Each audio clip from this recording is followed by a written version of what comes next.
এরে পর্দার আড়ালের আম্মা জানেরা, এত সম্মান আল্লাহ আপনাদের দান করেছেন।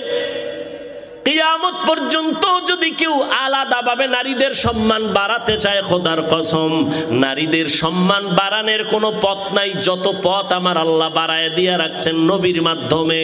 এখন কেউ যদি চালাকি করে নারীদের সম্মান আলাদাভাবে দিতে চায়, খোদার কসম সম্মান হবে না, নারীরা হবে আরো অপমান। নারীদের সমান অধিকার না বেশি অধিকার? নারীদের অধিকার সমান না বেশি? বেশি। কে দিয়েছেন? সমান দাও কেন? আল্লাহ বানানোর সময় তো আলাদা বানাইছেন। নারীদেরকে আল্লাহ বেশি দিয়েছেন, কম দেন নাই কেন? আহা, মানুষ বানানোর ক্ষেত্রে নরম, নরম দিয়ে আল্লাহ বানাইছেন। ওয়াখুলিকাল ইনসানু যায়ীফা। গোটা দুনিয়ার মাখলুকতের মধ্যে মানুষ বড় দামি কেন? মানুষ বড় নরম।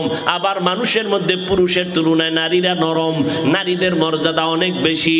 ও আল্লাহর বান্দারা, নারীদের এত সম্মান আল্লাহ দান করেছেন। বিধবা নারীর সম্মান আমার নবী বিবাহের মাধ্যমে বাড়ায় দিলেন। কন্যাদের সম্মান নবী বাড়ায় দিলেন।